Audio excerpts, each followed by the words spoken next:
Jake, they've done it again. The Phillies are NL East champions. Incredible. Oh, it sounds so good, Marshall. I don't know about you. I'm still suffering from PTSD of my childhood when the Braves would win pennant after pennant after pennant, and then the Mets would win pennant after pennant, and it was so frustrating. And I listen, new with the new look postseason, just getting in the playoffs. I don't really care if it was a wild card or whatever, but it was all the talk of, oh, the Mets got Juan Soto. They're gonna be so good. And look out for the Braves. They're gonna come in hot. And no one was talking about us. And it just feels so good It does. It feels to incredible. to not just win, Marshall, but to win by double digits. We are so many games up on the Mets, and Hmm. they have the highest payroll in baseball. Yeah. I don't know if anyone heard me. They have the highest payroll in baseball. And what does that get you? 12 games back. Yep. 12 games back. That gets Oh, you second place in the NL East behind the by Phillies a mile. by a By a long mile, shot. Marshall. Yeah. And who knows? They might not even make the playoffs themselves at this rate. We'll see. That I think this is one of the more impressive, fun to watch Phillies teams that we've seen. Obviously, going back to the playoffs, there are high expectations for this franchise, and we all would love to see this core of Schwarber and Harper and Turner and the nucleus that's been here finally captured what they were unable to do in 2022. This is that first step. This is an Yeah. important first step, and just the culmination of a lot of effort over the course of a 162 game season, or getting to 162 games Yeah. coming up. We didn't even need them all. We didn't need them all. Yeah, we Yeah. didn't need them all. I wanna address, people said, oh, well, now that Wheeler's hurt, you don't really have a shot. The Eagles won a Super Bowl with Nick Foles. We can win a World Series without Wheels. We can do it. Yeah, We I just think gotta believe. the bats have to come alive. We need more Schwarbombs. We need Yeah. more Turner triples. Bader, baby. Like, We need it we all. can do it. We can do it. Bring it home. Let's go. All right. Well, we'll see what happens here. This again, one of the teams you have to kind of look back over the course of time. I think in the future and think of fondly. I mean, these will be good memories when you think about the 2025 Oh, Philadelphia Phillies. just with Schwarber. I mean, just Schwarber alone. It was a treat to watch him this year, and we're not even done yet. I mean, it's just one of those things that you can't take for granted when you watch a guy hit 50 home runs in a season in a Phillies uniform. It's been awesome, and we're not done yet. Postseason baseball, baby, we're back. Let's go.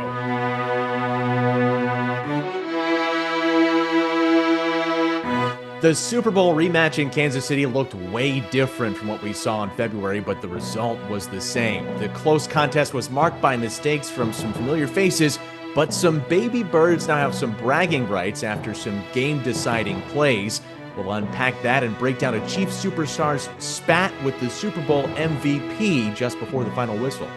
And the Phillies are officially headed to the playoffs and have the NL East title all but locked up after a sweep of those mediocre Mets. But should we be concerned about a rout from the Royals? We're scouring over the standings as a new arm in the starting rotation is poised to help the Titans earn a first-round bye. Plus, what the showdown with Shohei and the Dodgers could tell us about the Phillies' chance at a pennant.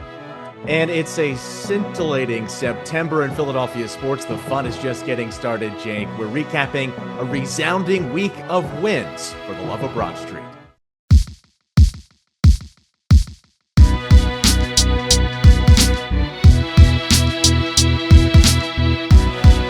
Has Jalen Hurts done enough to prove he's a top-tier quarterback by now, Jake? In order to be the best, you've got to beat the best. And he's now beaten the best 3 times in a row for the love of Broad Street. I'm Marshall. That's Jake. We said we'd be back, and here we are. We didn't disappoint in that regard, and neither did the Eagles. They showed up on about as big a stage as you can find in week 2 of an NFL season. The Eagles traveled to Kansas City for that long anticipated Super Bowl rematch, and the game time temperatures certainly matched that heated competition on the field. But things were fiery up to the very final whistle in this one. So let's jump right in with this video circling the internet right now, showing Chris Jones's comments to Hurts on the field right before they're about to kneel that last ball down.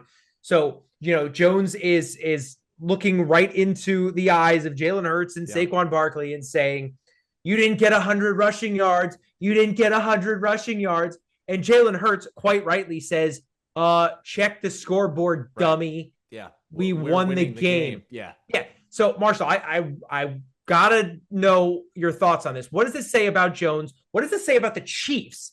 And what do you think about the response from Jalen?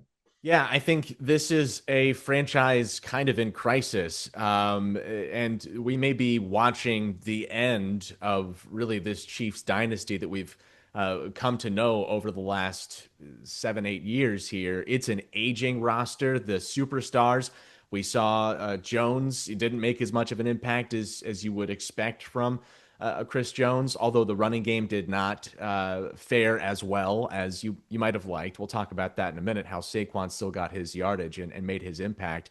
Um, you know, there's Kelsey drop that turned into a big play. We'll unpack that in a moment as well. I mean, the nucleus of this team, the superstars, Tyreek Hill, McCall Hardman and his contributions, these guys on the outside that were so good for so long, helping Mahomes, they're nowhere to be found. The running game for the Chiefs in this contest was abysmal. And you have this team that's now 0-2 for the first time under a Mahomes led or Mahomes started team here.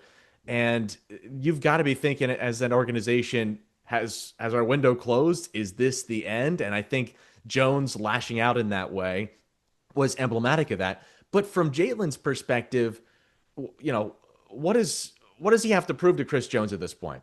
We destroy you in the Super Bowl. We 2 years ago at Kansas City on a Monday night game, if I'm remembering correctly, beat the Chiefs when they had a little bit better offense. I would say they were maybe a little bit more in the At prime least the of wide that receiving core, at least for wide sure. receiving core for sure. And then you come in and it was a slugfest. I mean, it was a tough outing here, but Jalen, whatever the stats say, the scoreboard says 20-17 at the end here. The thing that I'll say though about Jalen, he wouldn't normally, under any circumstances, address this in the locker room or address this with the media. So to Yeah. hear him on a hot mic actually like come out of that shell that we see him in all Right. the time was actually kind of cool. I mean, I love that he stood up for the team that way. Right. And I think what's funny is if this was Jones chatting at Jalen, I don't think he says anything. I think that was the leader coming out in him because it was Jones yapping at Barkley. Mm-hmm. He was telling him, dude, what does an individual stat line matter? Check the scoreboard. And this is a comment I'd expect to hear out of a rookie, not Chris Jones. I mean, for all intents and purposes, Chris Jones is the premier interior defensive lineman in the NFL. He's Right. the best there is. He's won Super Bowls. I just, this sounds so weird coming from a guy like this. This sounds like something a high schooler would say. Oh, you didn't get 100 rushing yards. These guys are paid to win football games. Yeah. Stat lines don't matter, Chris. I hate to tell you. And for a guy with a couple rings to his name Right. too, It's the just pedigree. Why are you stooping to that level? I don't know. Like I wonder to your point, maybe it's just he's so frustrated with the 0-2 start because that's probably Mm-hmm. such a foreign concept to Yeah. him in his career that he's just doing anything to I guess try and make himself feel better. But I don't think Saquon really cares that he didn't get 100 yards because we're 2-0, you're 0-2. Right. Um, The thing that yeah, in this game was evident as well, that we had some points where the Chiefs did have a chance to get back in it and they didn't capitalize. And I'll be honest, we're Eagles supporters, we're Eagles fans, but it felt like at times the refs were trying to bail the Chiefs out. And I think the one that to me stood out was that roughing the passer call on Mahomes. And I know that, yes, he's the most uh, well known quarterback in the league. He's a superstar of the league. He gets barely touched on the helmet. I mean, just grazing his head there on the way to the ground. He, I think, played it up a little bit for the refs in that circumstance. But you go from a potential 4th and long if that flag is not thrown to the Chiefs now have a first down and they end up throwing a long touchdown over the top, beating Quinyon Mitchell. Although that coverage I didn't feel like was actually.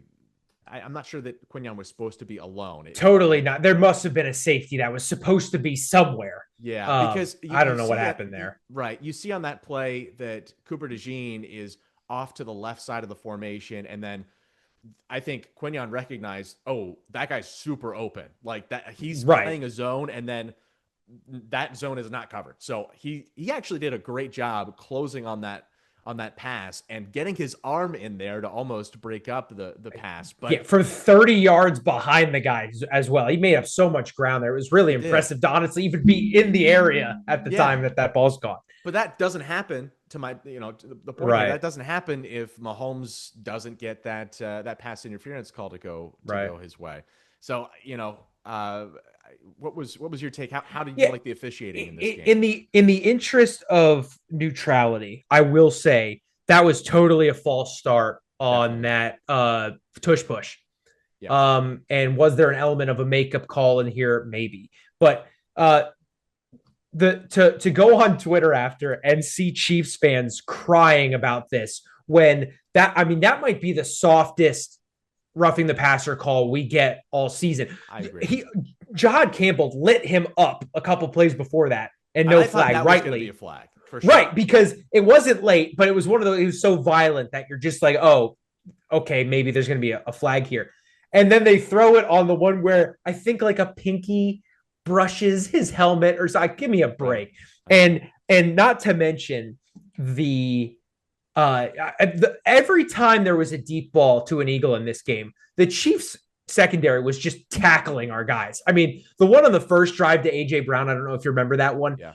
The guy tackles him out of bounds before the ball gets there, and they don't see fit to throw a flag. Devontae Smith was getting, just beaten up down the field before the ball got there, and no flag. So listen, I'm going to put my hands up. That was totally a false start on that tush push. Absolutely. But when they were getting no call after no call after no call, it comes out on the wash, at least in my eyes. Yeah.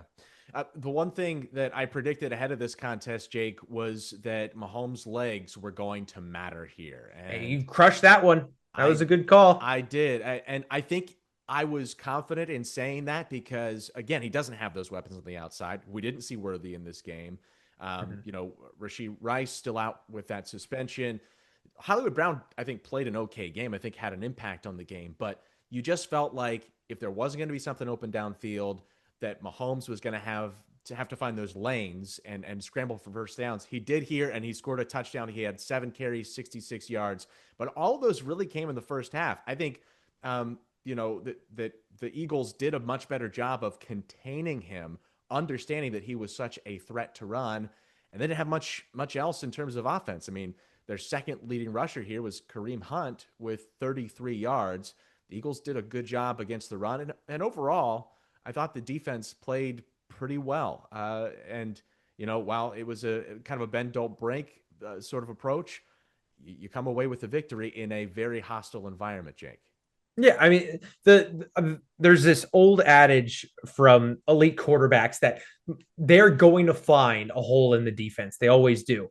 And this Eagles defense was so good at locking up all those conventional options, like nothing really on the ground for their actual running backs, despite a couple of really gaping blown coverages. Yeah. Those two aside, corners had things pretty locked down. Really, that was the one hole was he was going to be able to get out and run it. And listen, let's not beat around the bush. Mahomes is an elite quarterback. Yeah. And that was what was on tonight. So, he goes Their leading rusher, ironically, 7 for 66 yards and a score. Yeah. That was what was open. But you look at the other stat lines for this Chiefs team. Travis Kelce's their leading receiver at 61 yards, which you'll take that. Right. Their leading actual receiver, Tyquan Thornton. Yeah. Who's that guy? Because of that big bomb. Right. And it was that one. Yeah, it was that he only had 2 receptions. Yeah. Their leading actual running back rusher, Kareem Hunt, with 31 yards. You'll take that 10 times out of 10. So listen, an elite quarterback's getting 8 yards. It happened to be on the ground. You called it. But if that really punishing phase of the game is 66 yards, sure, you can have that. Take it. I don't care. Absolutely.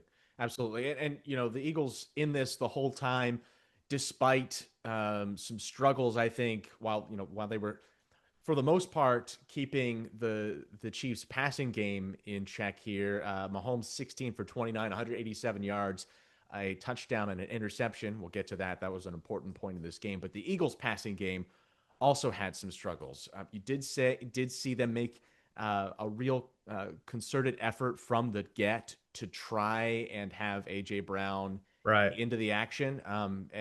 But the one thing that even the broadcast was pointing out is the number of routes that he was running. It just seemed like slant. Yeah. And that didn't result to a whole lot of productivity here. Hurts 15 for 22, still a decent completion percentage, Jake, but 101 yards, 4.6 average, sacked twice, 78 rating. Brown had just 5 catches for 27 yards. Devontae Smith, 4 for 53. The biggest play maybe of this game outside of the interception is that long completion to Devontae Smith, a 28-yarder down into scoring position for the Eagles to get a tush push on a 3rd and 10 play when Steve Spagnuolo was bringing the house, as he did a lot all night. Yeah. It's again, I've talked about my frustrations with Jalen Hurts. I think I'm ready to say, 2 weeks in here, I think we're having a play calling issue, or at least like a scheme issue. Yeah. There was one point in the broadcast, I don't know if you saw it, they were talking about Jalen Hurts either got sacked or rushed or something. He threw the ball away. Yeah. And, Tom Brady was saying covered. And it was just 3 go routes and then 1 in break. It was just it looked like a 5-year-old designed the play. And listen, you can have all the weapons in the world, but if you're not scheming guys open, there's nothing Jalen Hurts is going to be able to do. I mean, the fact that Jalen Hurts was able to win this game with some of the really poor pass patterns that we saw is quite frankly a miracle. And listen, I want to make it clear. I'd be the first to say it's Jalen Hurts' fault. I just don't think it was this time. I mean, 100 yards passing is honestly a miracle for some of of what we were seeing in there. He took what was there, and the Eagles were running a lot of stuff in the flats, Saquon. Yeah, like 4 or 5 yard passes. Yeah. But I also think that was, he is taking that underneath route because he doesn't have anything down the field. Right. 2 sacks you give up in this game. That's not a terrifying number to me. I thought overall the protection was decent. Well, especially against this defense, right? Right, which has a lot of pressure, especially right up the middle. But that was the big point, was there was just nowhere for him to go with the football. I think the absence of Dallas Goedert in this offense, we saw him last week with 7 catches, if I remember correctly. That's a significant contribution. And to not have him as another outlet over the middle or somebody who can, hit a seam route, that threat, taking it away, may have bottled this offense a little bit as well. But again, you're running out there with Brown, with Smith, with Jahan Dotson, John Mechie got in there, Darius Cooper got in there. You should be completing balls. They just don't take shots down the field. That's the other thing too. They're not keeping people honest. They're doing these 8-yard bubble routes. Yeah, and I get it with how much pressure was coming, but that is what makes it all the more frustrating. I Dallas Goedert's a weapon, and I love the guy. I think he's a really great tight end. But Grant Calcaterra can catch the ball. He could run routes. That's true. So why did we not just scheme some of those same patterns for Calcaterra? I mean, that's where you want your tight end, right? When they're bringing the house, normally it's those middle linebackers that are evading that space that he can just run a little hitch in, and you dump that 6 to 8 yard pass over the middle. That's where you can make your money. Calcaterra gets one reception for 6 yards in this one. That's where you want that tight end production. I don't know if they didn't think of it. I don't know if maybe it was Calcaterra not getting open, but again, I feel like you could have schemed something in there, Marshall. Yeah, Granson did get a catch in this one. I think what we have to look at on the stat sheet here, something that kind of maybe goes under the radar a little bit because the average isn't what you might expect from this player, but Saquon goes for 88 yards on 22 carries, and that touchdown in the first half was a big, especially with what the score came down to. That's a big play in this game. I thought that Saquon really toughed it out and found those holes when they were available to him. The Eagles were behind the sticks a little bit in this game with a couple of those sacks, but for the most part, especially late in the game, he had some key runs to keep that clock moving and get us the W. Yeah, and you talk about the maybe the average wasn't there, but he still got 4 yards a clip. I mean, that's elite. I mean, it's still elite. You realize if you're averaging 4 yards a carry, you don't have to throw the ball. I mean, essentially, that's what we did. We only threw it 22 times for 100 and only 15 of 22 for 101 because if you can get a guy that gets 4 yards a clip, just hand the ball off. It's only 10 yards to start. And that's essentially what we did. I mean, 22 carries. That's a solid workload. AJ Dillon with an extra 3 in there. Listen, I've said this since episode 1. When we're at full strength, this offensive line is for me the number 1 in the league. The weak spot was, how does Tyler Steen perform, and where did that touchdown come from? Right through Tyler Steen's gap, and he got up. I think he got to the 3rd level. I actually think he clipped like a slot corner or a safety. He took 2 out at least. Yeah, to open up that hole for Saquon. So the running game, I mean, and again, that's one of the elite defenses in this league. If we can run on them, we can run on anyone. So maybe, to Patullo's defense, we don't need to throw the ball. Just keep handing off the rock, especially because Shipley being hurt is a miss, but I'm high on AJ Dillon. I mean, a change of pace guy that runs like a runaway freight train that can get 2-3 yards falling forward. Just hand off the pill. I like Philadelphia loves running the football. As a team, the fans love it. Just keep doing it. Give us more. And then you have Jalen on a play action shot, or you have right. He rolls out and now he's scrambling for a first down himself. There's a lot of options. He can pull the ball on an RPO as well. I mean, that, I think the threat of him in the backfield alone helps every back on this team. Right. Let's move over to the defensive side of the ball, Jake. The play of the game by far comes from rookie safety Andrew Makuba. He gets the deflection on a Travis Kelce slant route at the goal line.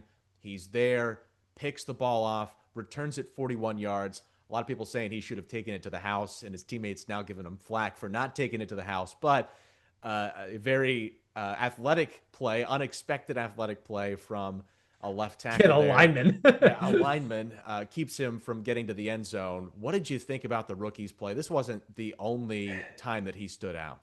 Yeah, in preseason, he was just always around the football, and there's just like some intangible that really good. I mean, Brian Dawkins had it. He was just always, if there was a forced fumble or a lame duck thrown up into the air, Dawkins was always just there somehow. Yep. And Makuba's got that freak innate ability to just be around the football. No, it's not like Makuba's coverage was why Kelce just dropped that ball. Yeah.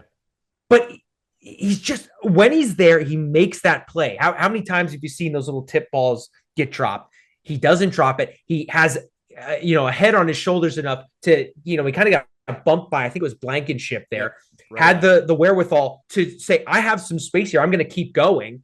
And although he did get run down by a lineman, which is, tough sledding, but that's a huge, huge play in that game. And keep in mind, he's a rookie. I mean, he's a kid playing on an elite defense and not not only a cut below, he's a cut above. I mean, he's making plays for this team, as is Jahad Campbell. It's really promising for the future of this football team. Yeah, Campbell again was impressive. Makuba gets in on a half sack in this game as well on a safety blitz, which I thought was an impressive one. And I thought his coverage at times, um, although he gave up a few to Travis Kelsey, it was pretty tight. I think he was, where he needed to be positioning wise. Um, the guy that he comes in to get that half sack with, Zadarius Smith, made an instant impact on this Eagles team. We needed pressure on the edge, and he came in half sack, a really big tackle for loss. To my knowledge, I think that was with maybe Makuba in the backfield on that tackle for Yeah, it might have loss. been. I think it was four total on the day, but he was a force at 33 years old coming into this locker room. I just Howie is so good at this stuff. I don't know how he picks these guys that like Zadarius Smith has had a good career. Let's not say he's just an average football. He's a good football player. But who looks at that guy and says, yeah, he's going to come in right away and contribute? Right. Other than Howie, he just has such a knack for finding those guys. And like I don't know if you saw any of the coverage from Zadarius Smith. He's like, I want to go to a place that's going to compete. Absolutely. There's a certain fire. I mean, you saw it with Saquon. He's playing on a Giants team that doesn't have a ton of hope, and he comes in here and just another level. And I think that hopefully is what we're going to see from Smith here. And it's almost more important because that's a position of real need, as you said. Yeah. If we can find another guy to give us just that little extra boost on the pass rush, I mean, this defense goes from really good to elite. I have liked what I've seen so far out of Josh Uche on the outside there, pass rushing. He's been very close on a number of plays to getting Yeah. sacks, and Moro Ojomo gets in with a late game sack as well. Mm-hmm. The other thing that I liked, especially among the secondary players, it seems like we're tackling very very well. Yeah. You get a nice tackle on Kareem Hunt from Cooper DeJean in this game. You get a Par for the key, course. yeah, of course. You get a key third down stop on Hollywood Brown from Makuba in this game to set Mm-hmm. up a turnover on downs that leads to a very important 3 points as the game progressed there. I felt that tackling with sound fundamentals are so important in this league, and we didn't give up extra yardage. That was the important part here. Yeah, and that's I think the Vic Fangio effect. I think a lot of these defensive coordinators get lost in like their schemes and their blitz packages and stuff. And you can see, and on the other side too, honestly, with Spags, like these elite defensive coordinators, their defenses do the simple things so well, and then they make the difference on the play calling. But you see it with so many guys that get lost in the X's and O's, and their defenses can't tackle. I mean, we had a lot of this 4 or 5 years ago. We were having defenses that had great scheme looks Yeah. and just couldn't bring a guy down in open space. And listen, the ability to bring down a guy one-on-one in the NFL, that's nothing to sneeze at, because these ball carriers, I mean, look at Travis Kelsey. I mean, one of the elite, guys in open space in the Yeah. league. We were able to, other than Reed Blankenship, sorry, buddy, who got muscled off the ball a couple of times. But the stops like that against guys like that are what decides who the good defenses are and who the great defenses are. And you bring in guys like Cooper DeJean, you bring in guys like Makuba who can make those tackles, and you'd be amazed at the kind of numbers you can put up, a la holding the dynasty Kansas City Chiefs 17 points. Right. And doing so in a game where they scored 10 in the first half, they only scored 7 in the second, and we talked about kind of the reason why they ended up scoring that 7, but he was able to adjust on the fly to both the Mahomes, running and that threat, as well as the secondary shuffle that's been happening here. You did have a couple plays where I think Adoree Jackson had to go out and Yeah, something with that thumb or whatever. Yeah. DeJean had to go out to the outside. I actually thought Adoree Jackson did not show up as a significant liability in this game, but I think that's more so to do with the fact that the Chiefs don't have a true number two That threat second at one wide out. Yeah. receiver. But I will say on the play down the sideline to Thornton over the top, Adoree Jackson is in position. He gets credit for the pass breakup on that play. He's in there, swats the ball away. The announcers said that it was just a drop situation, but he made that play. I'd like Right. to see more of that out of Adoree Jackson being in the right position. Hey, it doesn't matter where you put this guy as far as position on the field. Jake Elliott is Oh, a absolute animal out there. I don't know how you could be more confident than anybody else in the league. This guy, you send him out there at the end of the half, and it's a 50, I think it was a 52-yard field goal attempt. You something get like a that. false start penalty, knocks you back 5 yards. He says, from 58, okay, no problem. I got you Yeah. covered. I have never been more confident watching a kicker for this team. I would say I'm more confident in him than I was in David Akers. Yeah, I mean, doesn't it feel so sweet when the broadcast crew is talking about, oh, he's suspect from 50 plus last year. He didn't do so good. Bang, right through the uprights from 52 and then 58. I mean, kickers aren't supposed to age like that. You know, they're supposed to get more accurate and lose distance. He's somehow looking better from distance. I don't know how he's doing. I don't know what he's eating for breakfast. I don't know what his gym routine is, but keep doing it, pal, because he looks unreal. Absolutely unreal. Yeah, and his kicks, to your point, are going through the uprights looking like they could be made from 10 yards Like farther out. 70. I mean, that one from 58. I looked at my wife and I said, I think that'd be good from 70. Yeah, Because it was like a quarter of the way up the net. way I mean, up it the was net. crazy. Yeah. You do have to wonder, the teams now have this ability to have these kicking balls throughout the week, work them in. We have seen longer makes. Brandon Aubrey, okay, we're not going to take anything away from Brandon Aubrey. Yeah. He's a Cowboy, Yeah. but I have his leg is incredible. He makes a Yeah. 64-yarder to send it to overtime against the Giants And made it look easy. and made it look like it was nothing. I mean, that was high up the net as well. Right. But do you think this is maybe the difference we're seeing in the balls ahead of time? Is that making the difference in this in the distance we're seeing? I really do. So I'm not saying I'm an NFL kicker, but I was a high school football kicker, and we we had kicking balls. That's how it works. So you had like the normal game balls, and then you had a ball with a little K on it, and that was the kicking ball. And it's high school football in small town Pennsylvania. Sometimes they get the wrong ball in there. You'd feel it. I mean, you lose a good 5-10 yards when they switch those balls up and like it's one thing to do it at a high school football game in a small town. It's another thing to do it when I mean there's money on the line here, and I don't understand why it took so long to do this. Uh, it's just simple physics, like more air in the ball, farther it goes. Right.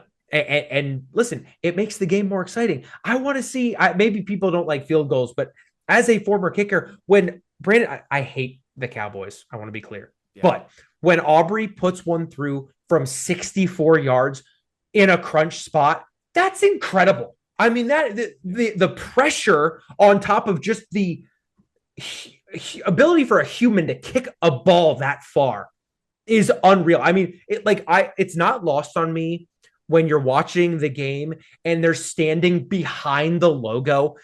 It's ridiculous. These guys are freaks, and everyone wants to talk about how like kicking's not like a real football position. These guys are incredible athletes. It's amazing. Yeah, and I think honestly this changes the game, Jake, because the way that the touchback rule is now structured, if you kick it into the end zone, you get out to the 35. Yeah, it's a Brandon punishment. Aubrey only needs to get to the 50-yard line to have a realistic shot to kick a game-winning Yeah. field goal. That's 15 yards. that is a significant advantage if you have somebody in your stable who can kick at a distance like that. I think Jake Elliott can approach those distances. Will Mhm. Nick put him out there? Probably not, unless it's a game-winning, super high Right. pressure situation. He's going to trust his offense, but I I have not seen kicks like this. Even going back to preseason, there was a 70-yarder in preseason. It's insane. I mean, these guys are unreal, and do they put them in on the 70-yarder in season? I don't know. But you look at that Aubrey kick, that one from 64. I Easy from mean, just 70. realistically, that's like a 72-yarder. Yeah, I it's ridiculous. I mean, these guys are freaks, and it's gonna change the game. To your point, uh, if Aubrey and quite frankly Jake Elliott, if they stay accurate as that distance creeps back, why not? I mean, well, why not put him out there and try and get 3 points on the board from the wrong side of midfield? I mean, give it a it's shot. wild. Give it a shot. Hey, we hope this matchup does not come down to a field goal. We hope it is a wider margin, but the Eagles are waiting on the Los Angeles Rams to come to town, or looking Mhm. forward to the Los Angeles Rams to come to town on Sunday at 1 at the Link. This is a 2-0 team, but the competition they faced so far, Jake, a little less than impressive, if you ask me. The Texans, I think, Yeah. are sliding a little bit. CJ Stroud had that really good rookie season, but it seems like they just can't put it together. And the Titans playing a rookie in Cam Ward. While those are respectable wins, I don't think you would put them in the category of impressive wins. How do you feel about the Rams, a team that gave the Eagles a real tough matchup in last year's playoffs this time around? Yeah, I'm excited. The Rams did a good job of not losing too many big pieces. So I think it's really going to be another great game like we saw last year. Which plays in our favor if you talk about the running game. I mean, because we just ran all over. Now, granted, one time was Twice. in the snow, and yeah, twice, but the one time in the snow was kind of like our only option. Mm-hmm. Um, I wonder if they come in just with a mindset, especially after what we saw in Kansas City, if they have like an all out stop the run mindset and maybe leave some more gaps for Hurts and Brown and Smith and those guys. But if they don't, if they come and play us straight up, I could see Saquon having another like 200-yard day, because he looked really really good against the Chiefs, which are an elite Mm-hmm. rush defense. Yeah. The Rams are not an elite rush defense. So, Mm-hmm. and we've seen it go in the other way. It never helps when you flip coasts. When a West Coast team comes here, it's never as good. When we go out there, it's never as good. I really think it's setting up well for us, but of course, it's the NFL. You gotta show up on Sunday. You do. I think, again, a test. I think it's as it will be every week with the secondary. Puka Nakua is one of the best receivers in the league. I think this offense, led by Matthew Stafford, he can carve you up. We've seen that, and we know the talents that he has. On defense, Jared Verse, you always have to be able to protect the quarterback against him. He got into some jawing. Philly fans are the worst. Yeah. Whatever, Jared. He got into some spats with some Philly fans before and after the game, but I think the Eagles almost welcome that in a way. I think that Oh Philly yeah. almost welcomes that sort of controversy, and we are excited about this one. Jake, I think that the Eagles are a tough team to beat right now. Although you didn't have either week of this season so far, you didn't come away thinking, okay, this is a Super Bowl caliber team at this point, right? I think they Mhm. have a lot to improve upon, but they're trending in the right direction. 2-0, you can't ask for anything better at this stage of the season. What do you think in this one? How's it gonna fare? I think Saquon has a huge day. I think we struggle to contain their wide receiving core. And I am predicting a shootout. Give me 35-30 Okay. birds. I'm liking that. I don't think that it's going to be quite as high scoring. I just, these two teams did in Los Angeles get on a bit of a rampage and score a lot of points, but I could see the Rams really loading up to try and stop the run. And I don't trust the passing game to be able to put up the points that we have expected in the past from this team. So I'm going to go Eagles still eke it out, but it's more of a low scoring affair. I'm going to go 21-10. I think the Eagles can kind of shut Ooh, down the really Rams. low. Yeah, Nice. Tell Chris Jones that the score is the only thing that matters. So that's right. as long as we get the win, I don't care how many rushing yards Saquon gets. That's right. Hey, Jake, let's take a trip across Broad Street where the Phillies are officially in the playoffs and just one win away from clinching the NL East as of taping here. After sweeping the New York Mets, the Phillies took 2 of 3 from the Kansas City Royals before heading out to LA for a meeting with the Dodgers. Jake, let's start with the Mets series. Did the Phillies show you anything with that sweep? Uh, I think they showed the ability to win close games that matter. That and you can never really replicate the postseason, but that's pretty close. 1 versus 2 in the division, coming down the home stretch. Those 4 games meant a lot, and I was sitting here talking to you saying you got to do anything to win too. You got to do anything to win too, and the Phillies just shut me up and Yep. just went ahead and won all 4 and did essentially what I said, which is if you were able to win at least 2, you can kind of coast home. Right. And that's what those wins enabled us to do. Mm-hmm. Um, the we started it. This might not be a popular opinion. Starting that series with that 1-0 win was such a tone setter. It was. You guys can't score on us. And it doesn't matter if we hit or not. We're going to find a way to win the game. And that's what playoff teams do. I would love it if every game was like that third game where we put 11 past them. But that's just not the reality of baseball. Sometimes the bats aren't going to show up. And if you can find a way to win those games in a spot that matters, that game mattered, especially that first game. It did. And that's a huge result. And it was the perfect way to start the series. And, we just kept winning from there. After those 4 games went ahead and took 2 out of 3 from the Royals. It was just a really great week to be a Phillies fan, if I'm honest. Absolutely. It was impressive for sure, especially considering that the Phillies had struggled so mightily against the Mets in the series that preceded this one. You're kind of thinking, man, are they going to cave? Nola in that series showed up in a big way. Yeah. He was the starter, correct, Jake, in the 1-0 outing? I believe so, yeah. Yeah, so he, again, holding them scoreless is a feat.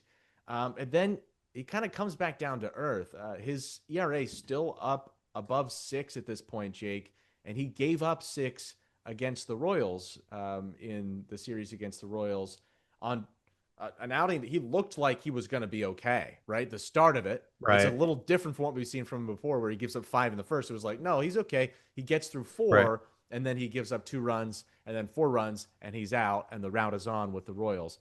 I think, again, we are looking at Aaron Nola as the big question mark heading forward. Obviously, Walker did not has not really added to this rotation in a major way. I think he's serviceable at times, but you never know what you can get out of him. Nola is the one that you're looking at, like, if he's very good, this team could go very far. If he's not, Right. I don't think we have a shot.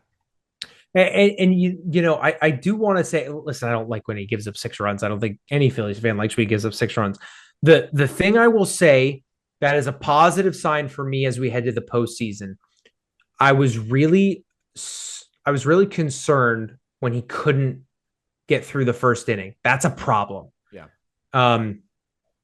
What happened against the Royals, that opposite, where the first 2 times through the lineup, he's untouchable, and then he starts to show some cracks in the armor. In the postseason, you can work with that. Yeah. Because you can just go in under the assumption, kind of like we used to do with Vince Velasquez, where just don't let that guy throw a 3rd time through the lineup. It doesn't matter if it's the 4th inning. Doesn't matter if it's the 5th inning. Right. Just you take him out as soon as that 3rd time through the lineup comes. And look, if this was, game 40 of 162 and we needed Nola to eat innings, I'd be panicking. But we don't. We're almost home. We're almost to the postseason. We need quality, 3, 4 innings, get through the lineup twice. And if he can do that, I don't care about that third time through the lineup. Bring in the bullpen. And I know Topper has shown a reluctance to do that. He showed a reluctance to do it in this game. Um, but hopefully in the postseason, he changes his tune a little bit. And those 6 runs become a 4 to 5 inning shutout instead of 6 runs through 6 innings or whatever it ended up being in that Royals game. Yeah. So Salvador Perez destroyed Phillies pitching in that most recent outing with 2 home runs. Phillies fans are now known nationally as individuals who will steal a baseball from Yes. their own kind and take it if it ends up in their section, right? Not at their seat. Another seat. Nope. If it's Yeah, anywhere near them. anywhere near them. But maybe the tides are changing now, Jake, because we have the Phillies anti-Karen that's made an appearance in Philadelphia, caught a home run ball from Salvador Perez. It's his 300th home run, his 1,000th career RBI, and willingly gave it back, Jake. Yeah, there's two big things going on. One is the Karen side story, which is one facet of this. But the other thing that warms my heart in a week that we've had a lot to have cold hearts about was the fact that a lot of fans around baseball would pocket that baseball and sell it. And while I think a lot of us would scoff at it, you couldn't blame the guy, right? If he wanted to make a payday out of that. But this dude says, I don't want any money.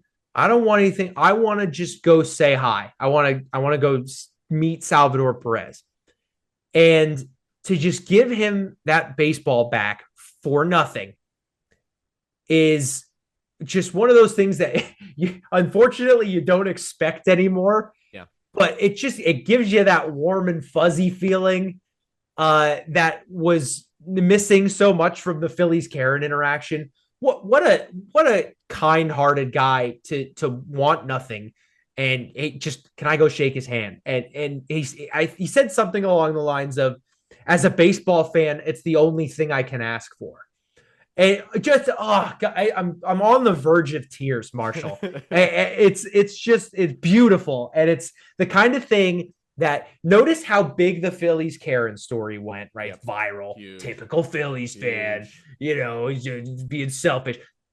Crickets on this one, crickets. Right? Nothing. You don't hear anything on ESPN about the Phillies fan, being a stand-up guy, because it doesn't fit the national narrative or whatever. But thank goodness for this guy. God bless that fan, and I hope he enjoyed his time meeting Salvador Perez. What a cool moment. From selfishness a week ago to the absolute selflessness. Yeah. Hey, it's a spectrum. Every Phillies fan falls somewhere on it. You can't judge just most of us are in the middle somewhere. You're not really on either end of those. Be like, I could get a couple bucks for this. But no, it was awesome. Hey, the pitching we talked about, Nola. We did see Walker Buehler, his debut with the Phillies this season after coming over from the Red Sox. What did you see from him? Is he going to be somebody the Phils can look to for starts in the playoffs? I honestly, it's too early to tell. I think there were a couple of 3 strikeouts I think he logged, including one in the first. That one in the first inning was really nice. It's one of those things. I don't think this guy is going to save us. I don't think this is going to be the guy that gets us a World Series ring by himself. But what he represents is what I was just talking about with Nola. The post, it's so funny how you play 162 games and you think of your starters as these innings eaters. You got to go out and you got to throw 6, 7, 8 innings. And if you don't, it's not a success. And listen, that's the way the regular season goes. When we get to the postseason, throw all that out. It's gone. You saw the Rays kind of be on the forefront of this, a few years ago, where You're just looking for outs. Every single out is important. And throw out the starter or reliever or closer, whatever role you want to give a guy, doesn't matter. We just need outs. And if, we need a combination effort from Nola, Bueller, Robertson, and finish with a Duran. Great. I don't care. If you can find a way to score more runs than the other guys, do it however you want. Throw 4 starters out there, throw 4 relievers. I don't care. Just get guys that will get outs. Walker Bueller showed me he can get some tough outs. Maybe not, in the electric fashion that he was doing with the Dodgers. But if it's in there, we only need it for, a couple innings. So I hope these next few starts give him time to kind of work on things. Obviously, he was down in the minors working on some stuff, so you're going to have some growing pains when you come back up to the big club. Hopefully, he works out those kinks just in time for when the games really matter. Could really need him. We are going to talk about another addition as well, Jake, and it's one that I think everyone is mildly surprised by. Harrison Bader. Very, very surprised. This guy. Harrison Bader has played absolute magical baseball since he arrived in Philadelphia. The home runs, the plays in the field, so consistent with the bat. Is this the best deadline pickup the Phillies have ever had, Jake? It's hard to think of another one, if not the best, like the biggest difference maker, or maybe like the biggest in excess of expectations. Dombrowski with this move pulled a Howie-esque kind of find. This is a guy who's like a 240s career hitter. I mean, he's solid, but he's not special. Yeah. Or hasn't been, at least. And then he puts on the red and white pinstripes and just pops off. He's hit like 340 since we signed him. I mean, he's been electric. The glove, which we've been missing in center field, because even with like Rojas was committing silly errors out there, he's been so solid. Apparently he's having an impact in the clubhouse. We were just joking about Phillies Karen. He was the guy that stepped up, gave that kid a bat, which was really cool. Just an all around awesome pickup at the deadline for not much in return, it's got to be said. Yeah. And the only criticism I have is that he's playing too well. He has a player option, which means at the end of this year, I mean, if I'm him, I'm exercising the free agent market. I mean, this guy could get a huge payday from what he's been able to turn into, particularly if this dude has a big postseason. I mean, he could be making bank this offseason. And listen, if that comes after we put a World Series ring on his finger, I'd be happy to say sayonara. But if we fall short, it's going to be really sad to see him go, because, as I said, he's just been electric since he got here. And he's got attitude. I think that's the other thing. It's, yeah, right. That's the Philly swag. Running through first base, loses his helmet, and he's just like, woo, yeah, right. The hair back. I mean, the guy has mojo, and he has a very unique swing, but he can put some real power behind. It's like he's low in the stance, and it really pops up. Oh, just hit the mic. Yeah, he's just careful. I have been so impressed with him, and I think it's exactly what the Phillies needed, because now that Turner's gone, you've got Bohm at third with some issues. You need an infusion of pop right now. The other position that he plays next to, I think there's a big question mark for me. Who is better right now in right field? Max Kepler, you've seen him perform. You've seen I think his glove is better.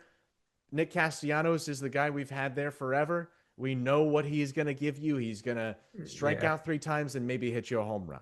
Right. You've got that interesting, who's got the better ability for that situation. You saw the other night, Kepler was playing, and then Castellanos comes in to pitch hit. Doesn't get a hit, but how do you see that playing out? Well, listen, I think it's just time for a true platoon. I really do. I know those are kind of gone out of style for some reason in Major League Baseball. Maybe the value in just everyday reps, but listen, it's just a matter of fact that righties hit lefties better, lefties hit righties better. Just do that. Just let the whoever's on the mound dictate who plays, because right now I feel like we're at a crossroads where like Kepler's trending up Mhm. and Casty's kind of trending down, but right now we're like they're in this like overlapping middle ground where I don't really see a day-to-day advantage in playing one over the other except for the righty lefty matchup. So just play the analytics and do a true platoon. We won in '08 with a platoon. We remember Jeff Jenkins and those guys out there. I think you let the numbers decide if let's say Kepler's hit really well off this guy, but Nick hits this guy better. Just play it straight up like that and just tell them, listen, you two are sharing this spot. We're gonna flip flop based on the arm, and that's how it's gonna be. I know there were some headlines earlier in the season about Kepler, you know, moaning about, he was promised everyday reps and yada yada yada.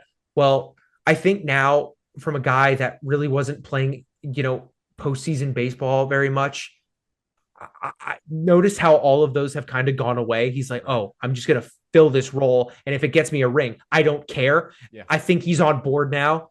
And, whether Nick is or not, a ring will keep him quiet too. So just do what it takes to win. And hopefully these two can put the egos aside and just hit the baseball when they're put in there. Yeah. Uh, we're gonna have to watch and see how that plays out. I think that I I think that right now it's clear Kepler's the better option in the field, and even the last game that we saw at least against the Royals, that Castellanos' play and right. I mean, if he makes Right. some of those catches, we're talking about a very close or much closer ball game. Maybe we aren't so worried about a big blowout there. But Yeah. hey, the one guy who is still hitting, even if Castellanos isn't, is Kyle Schwarber, and he Old is faithful. another, adding more to the tally of home runs at the end of the Royal Series, up to 52 home runs.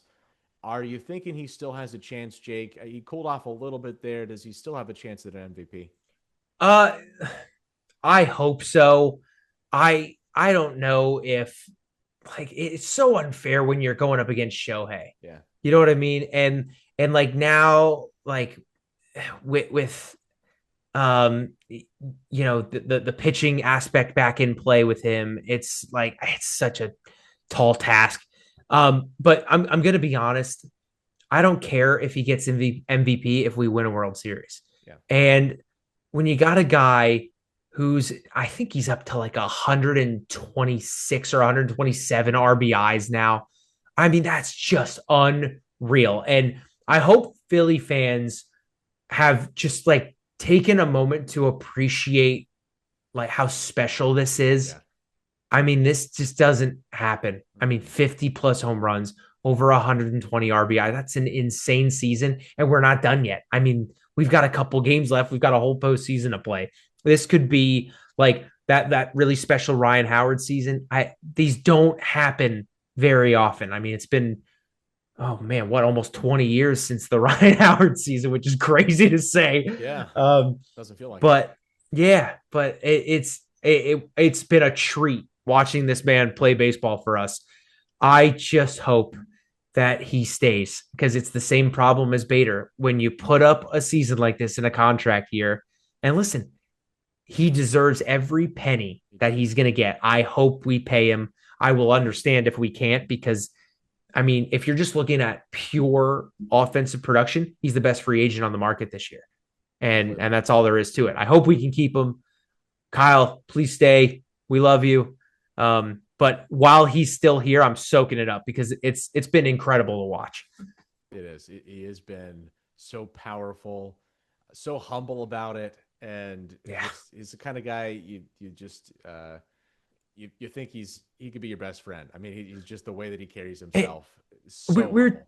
we were talking about that Kepler thing about like what you're promised and your spot in the lineup, and he said something really awesome. He's like, I wear the number 12 on my back. I'm not the manager. He'll tell me where to hit, and I'm gonna hit. That's Yeah. just it's just such a rare attitude from elite athletes anymore. It's gotten everyone's turned into such a me guy. It's Mhm. just so refreshing to hear a guy just be like, yeah, I don't care where I hit. Just put me wherever. And it's just so nice. I really hope he stays. Oh, I hope he stays. Yeah, me too. Me too. So we are looking at a matchup right now with the Dodgers and Shohei. We just spoke about. Uh, is this one that could be the clincher for the Phils? Oh, I hope so. But back to the Rams thing, it's just so hard when you got to go across the country and Mm-hmm. play anybody. Like that Diamondback series is going to be tough, Yeah. let alone the Dodgers. I mean, These are 10 I will 10 first say pitches. right, and that's just so hard. It's like it's not like football where you can fly out there on like a Thursday, Friday, kind of like reset your body clock Mm-hmm. and get into East mode or West mode wherever you are. But those games are still, if it's a Sunday night game on the West Coast, it's Right. starting at 8 p.m. Eastern.